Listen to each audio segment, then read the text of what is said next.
On dit que les jumeaux partagent tout. Leur visage. Leur cœur. Parfois même, leur destin. Mais certaines naissances attirent des regards qu'on ne devrait jamais croiser. Et dans ce village reculé, le prix d'un été de vacances, c'était une vie. Bibi et Janine, 13 ans. Toujours ensemble, toujours en train de chuchoter leurs secrets.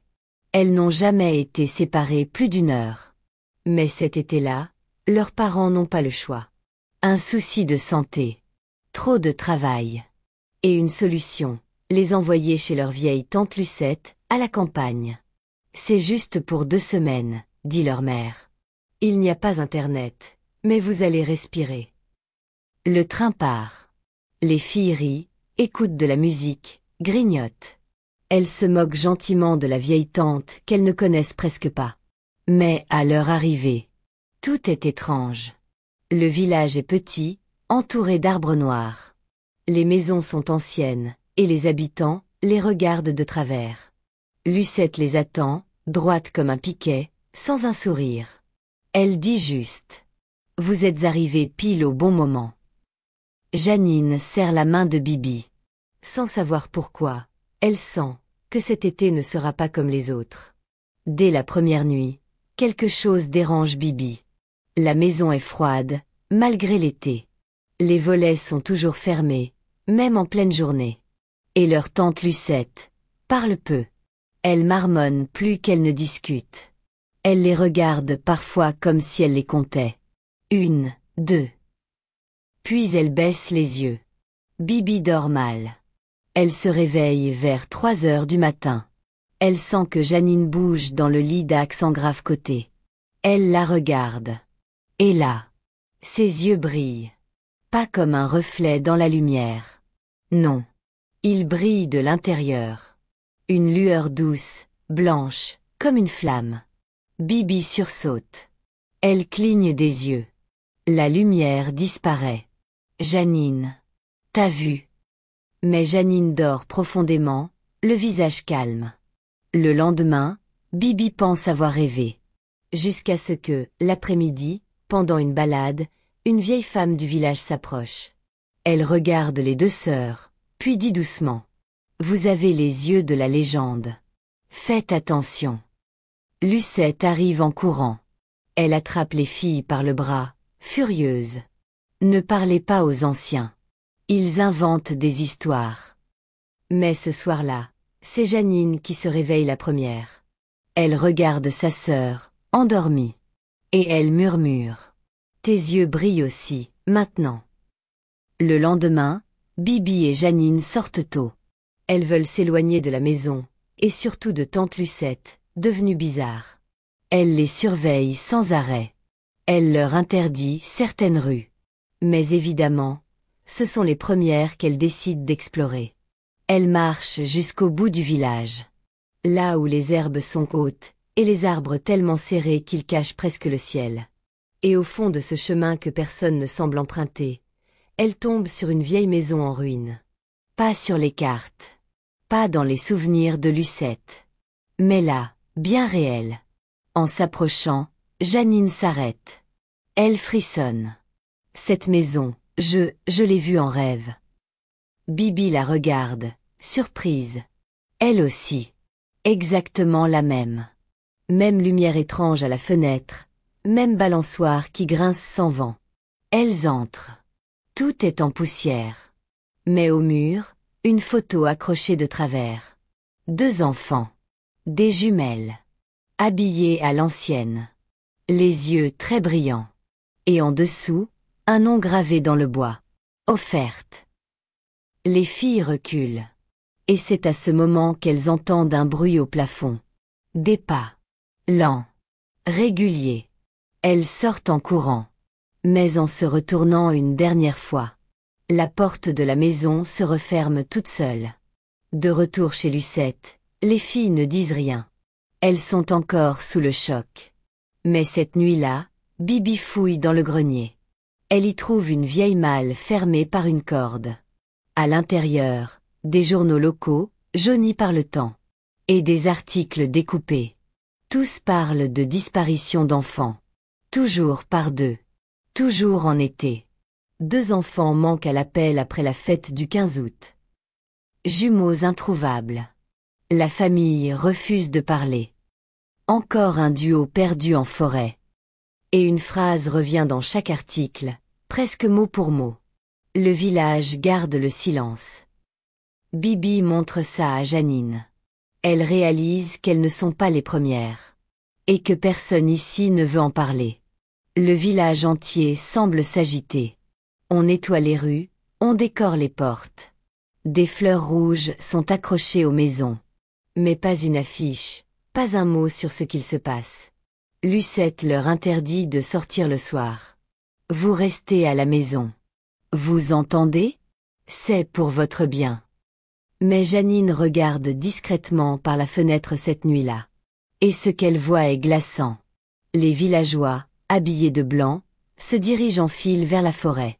En silence. Chacun tient une bougie. Au milieu du cortège, 2 enfants. Masqués. En tenues anciennes. Bibi les rejoint. Elle murmure. C'est comme dans la maison abandonnée. C'est un rituel. Elles comprennent alors. Chaque 15 août, 2 enfants sont offerts. Mais à qui? Et pourquoi?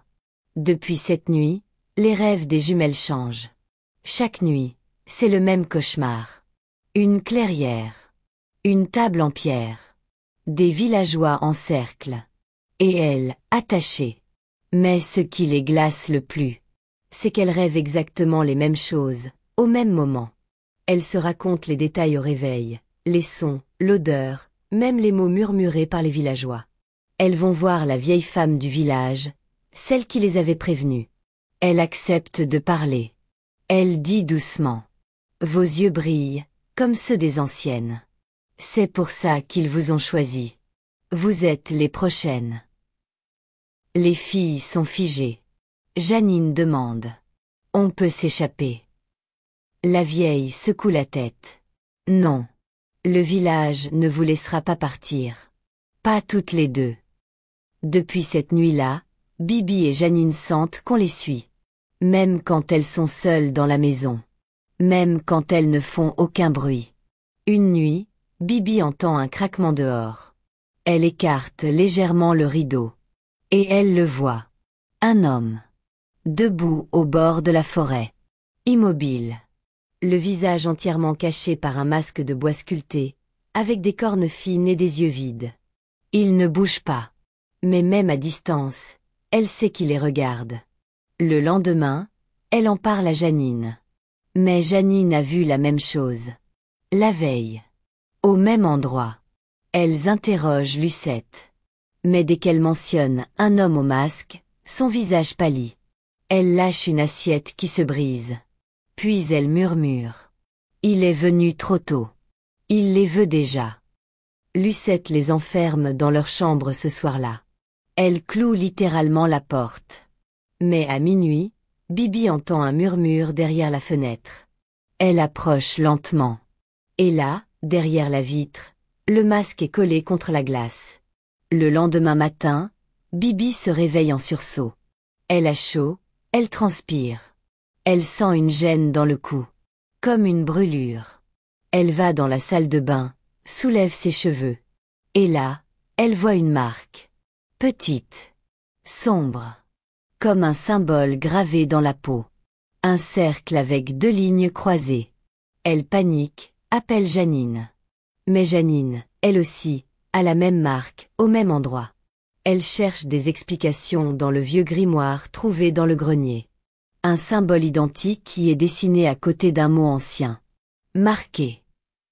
En lisant les pages suivantes, elle découvre que ce signe est apposé sur les enfants choisis pour le passage.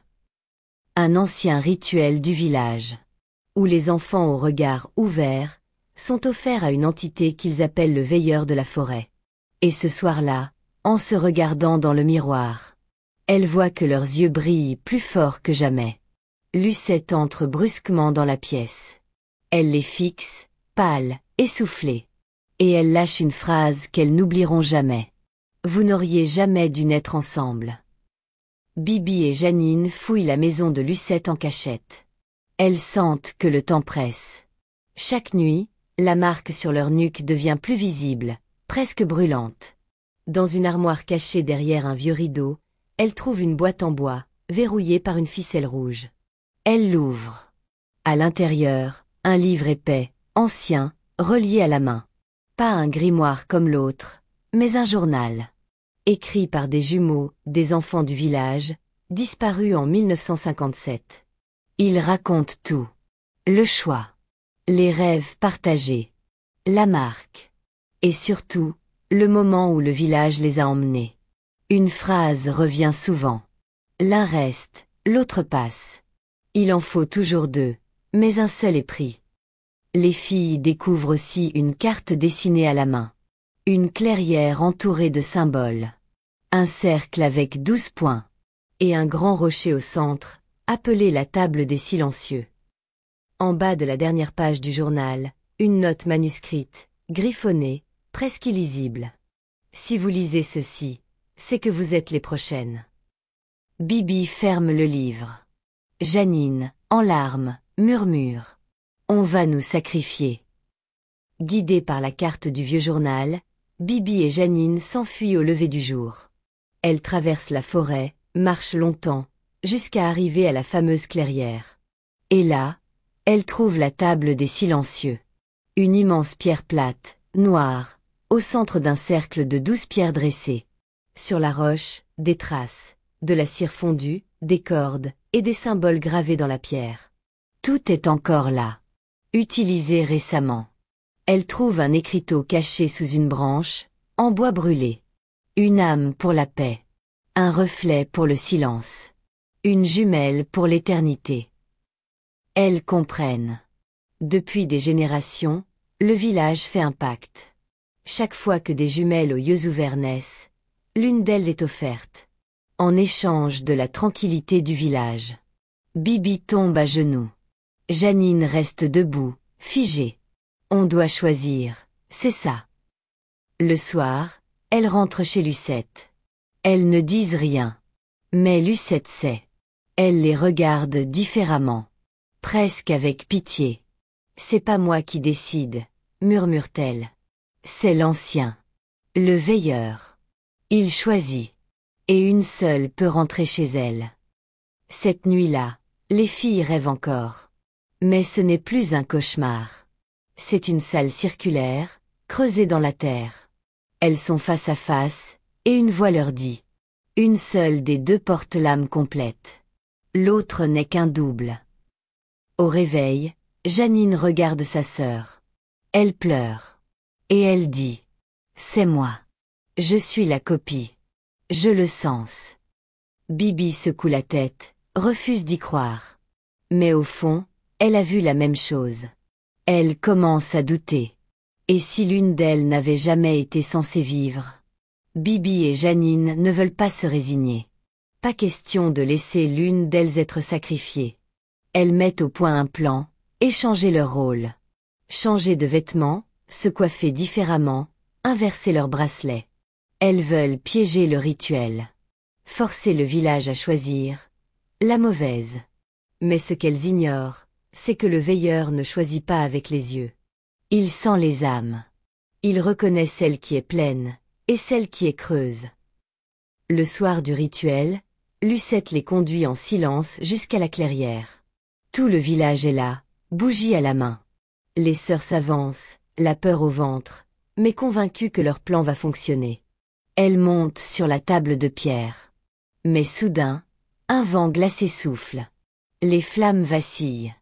Et le masque de bois apparaît dans l'ombre des arbres. La voix résonne dans la tête des deux filles. Le double a tenté de mentir. Le reflet veut devenir réel. Le prix sera plus lourd. La terre tremble. Le ciel s'assombrit. Et d'un seul coup, une lumière blanche éclate autour de Janine. Elle hurle. Son corps s'élève, puis disparaît dans un cri silencieux. Mais Bibi aussi s'effondre. Un instant, elle croit mourir. Puis, plus rien. Quand elle rouvre les yeux, tout le monde a disparu. Bibi se relève, seule au milieu de la clairière. La table de pierre est vide. Plus de villageois. Plus de Lucette. Plus de Janine. La forêt est silencieuse. Trop silencieuse. Elle marche, désorientée, jusqu'à retrouver le chemin de la maison. Mais en y entrant, elle sent que quelque chose a changé. Les meubles sont couverts de poussière. Comme si personne n'avait vécu ici depuis des années. Et pourtant, tout est à sa place. Dans la chambre, un miroir ancien l'attend. Pas un miroir normal. Un miroir noir, encadré de symboles identiques à ceux de la table. Elle s'y regarde. Et elle voit Janine. Vivante. Debout. Mais de l'autre côté du verre. Elle se regarde, longtemps. Puis Janine murmure, à travers le reflet. C'est toi, la vraie. Moi j'ai été créée. Une copie née de ton reflet, il y a 13 ans. Mais j'ai vécu. J'ai aimé. J'ai rêvé. Je ne voulais pas partir. Bibi s'effondre. Elle réalise que depuis le début, elle n'était pas deux sœurs. Mais une seule vraie vie, partagée en deux corps. Et le veilleur est simplement venu, réclamer l'équilibre. Bibi reste figée devant le miroir. De l'autre côté, Janine pleure. Mais son visage s'apaise. Elle sait que son temps est terminé. Bibi crie. Tu n'es pas une copie. Tu es, toi. Tu es ma sœur. Mais Janine secoue la tête. Je suis née de ton ombre. C'est pour ça que je t'ai toujours suivi. Toujours protégée. Je ne regrette rien. Mais maintenant, je dois partir. Derrière Janine, une lumière blanche s'élève. Douce. Calme. Elle tend la main vers le miroir. Et murmure. Promets-moi une chose. Vie pour deux. Bibi pose sa main contre la sienne. Le miroir devient chaud. Puis froid. Puis noir. Janine a disparu. Et avec elle, la lueur dans les yeux de Bibi. La marque sur sa nuque s'efface lentement. Tout est fini. Quelques jours plus tard, Bibi est raccompagnée en ville. Personne ne pose de questions. Pas la police. Pas les villageois. Pas même ses parents. Ils l'accueillent en larmes. Tu es là, c'est tout ce qui compte. Mais Bibi ne parle presque plus. Elle sourit. Elle fait semblant. Mais à l'intérieur, elle sait. Chaque fois qu'elle se regarde dans un miroir, elle espère. Parfois elle croit voir Janine. Juste une seconde. Dans le fond du reflet. Elle dort peu. Elle rêve souvent d'une clairière. Et d'une voix qui chuchote dans le noir. Une seule revient. Mais l'autre veille. Un matin, elle ouvre son carnet de dessin. Et là, au centre d'une page blanche, un mot a été écrit pendant la nuit. Je suis encore là. Les jumeaux sont rares. Mais certains naissent pour équilibrer ce qui ne devrait pas exister. Et parfois, ce qu'on appelle une copie devient le seul souvenir d'un amour véritable. Et vous? Si vous deviez choisir entre vous et votre reflet, lequel laisseriez-vous partir? Commentez votre réponse, partagez l'histoire. Et abonnez-vous pour d'autres récits où la réalité vacille.